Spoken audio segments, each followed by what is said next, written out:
Have you ever noticed when you're carrying something heavy, you can never get a cab? Not only were there no cabs on 2nd Avenue, but now it was drizzling. And guess what? It was going to start snowing any second. I tightened my grip around the television in my arms. No. I normally would not be interested in a 15-inch black and white TV, but this was a gift from Ernesto. His job at the UN had ended, and he was going back to South America. We just said goodbye. We met in October of 2005, and were together for only 3 months. Just my luck to meet an amazing guy 4 years, 9 months into his 5-year stint. During our short time together, we watched Sex and the City every night at 11 o'clock on that black and white TV. We spooned and kept warm through those crisp autumn months. His tiny bedroom was even small for a New York apartment. The bed was pushed up against the wall. If I had to get up during the night, I would twist and bend along that brick wall to climb out. I taught yoga, so I could vinyasa my way out of the wall. I felt connected to him from the beginning. I was immediately drawn to his big brown eyes and his earthy cologne. His cologne was called Vetiver. It reminded me of both an old-fashioned barbershop and fresh-cut grass on a warm summer afternoon. He approached me at an upscale bar in Hell's Kitchen called Therapy. Good name for a gay bar. It's the industrial chic interior. And was a pretty nice place. It was a hangout for well-dressed gays after the theater. I was not a regular, but I really enjoyed the vibe there. The bar scene had been fun in my youth, but I was not really interested in that anymore. However, I had been single for quite a while, and I wanted to change that. I decided to go inside before heading home from Lincoln Center. As I made my way past the doorman, walking toward the central staircase, I spotted Ernesto. We made eye contact. His smile was really dazzling. He was handsome, with dark features and a lean, muscular frame. He resembled a European count in his impeccable Italian suit. He approached and asked me if I'd just come from a show. Well, yes, I went to see New York City Ballet. They're my favorite company, and I was a dancer in my youth. His eyes lit up. I guess that he was wondering if I still had the defined leg muscles of a ballet dancer. Did you go to a show tonight, he asked. I asked him, and he said, no, I went to dinner with some friends. They're downstairs watching the drag show. I saw you come in, and I wanted to meet you. I saw you too, and I hoped you would follow me upstairs. Do you work in Midtown? I work at the UN and have been in New York about 5 years. I was impressed. There must be an interesting place to work. I teach yoga in the West Village. Our attraction got stronger by the moment. It was noisy and crowded, so we stood very close together, allowing me to lose myself in his cologne. Beyond his rugged good looks, he was extremely polite. He oozed grace and diplomatic charm, and I was hooked.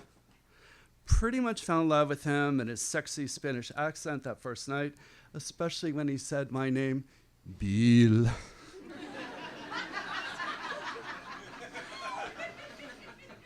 He said goodnight to his friends, and we left the bar. On the cab ride, we held hands. I learned that we're about the same age, had both been strongly influenced by our time living in Europe, and both enjoyed long rides in Central Park. He was a cyclist, and I was a rollerblader.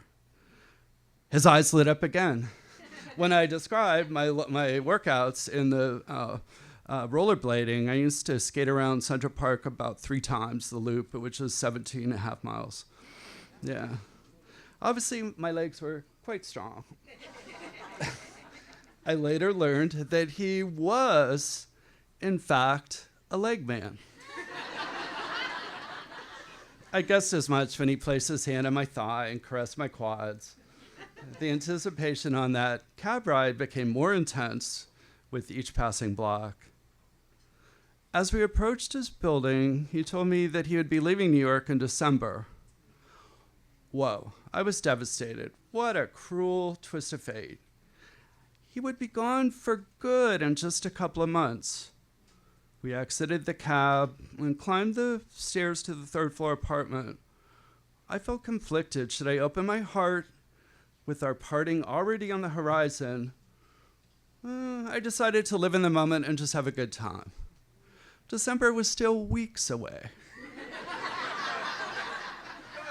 Well, now it was December, and I was waiting on the corner with the soggy TV. Finally, a cab arrived. Felt the tears streaming as we raced downtown, each rainy block creating even more distance from him.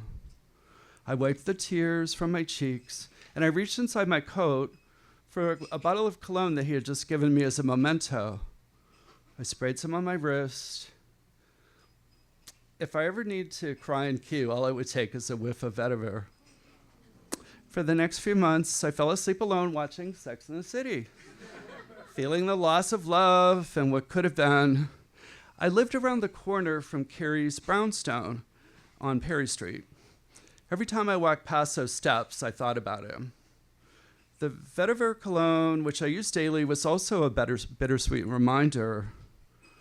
While watching one episode, when Carrie puts herself back out on the dating scene, I decided that it was time to stop feeling sad. That's when I discovered Craigslist. Very popular online meeting place in 2005 Manhattan. I was apprehensive at first. One of my frenemies named Frank warned me it was all stalkers, serial killers, and I would end up in the Hudson River. Well, I'd never tried dating sites, but I was ready to disregard Frank and see who was out there. Men seeking men, casual encounters. These are no longer categories on the website. I guess there really were serial killers out there, so they got rid of that. But in 2005, Manhattan, these categories had hundreds of postings.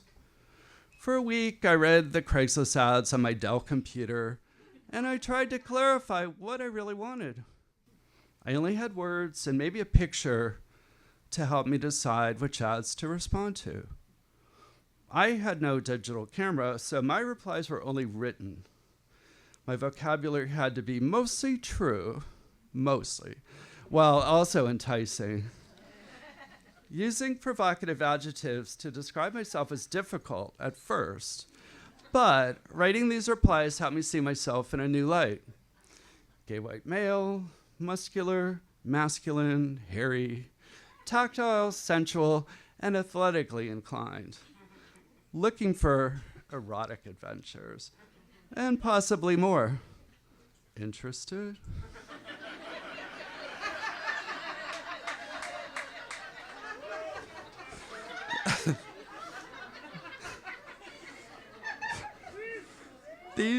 These fishing expeditions were mostly successful.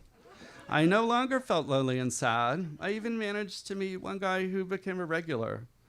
He was comparable to Ernesto, regularly handsome, physician, had a smart, kind, and gentle disposition, but he was already in a long-term relationship and not looking to change that. We enjoyed explosive physical intimacy and a sweet romantic tenderness. Maybe the temporariness made it more exciting, but there was no future with him. The just passing through nature of Craigslist connections was like riding a merry-go-round. I wanted something more. I left New York in the fall of 2006 and moved back to California. I was ready for new chapters that were not dead on arrival and not just casual encounters.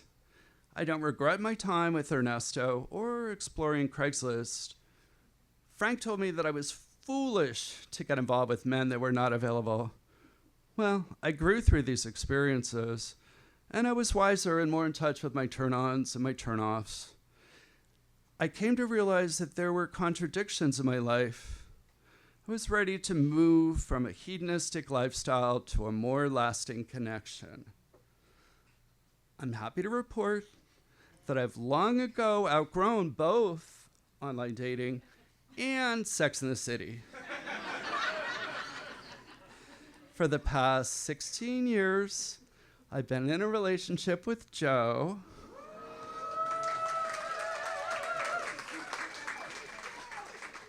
And eventually my bottle of Vetiver smelled stale, and I threw it away. I decided not to buy a new one. I did not need a bittersweet reminder of a 20-year-old affair. I chat with Ernesto occasionally, and he's a very successful diplomat. I wonder what might have happened had we met earlier. He uses beautiful language to describe our time together. He recently even complimented my legs. I'm glad that he has great memories of me, or maybe he's just being diplomatic. Either way, the smell of vetiver still makes me cry. Thank you. Bill Nelson, everyone.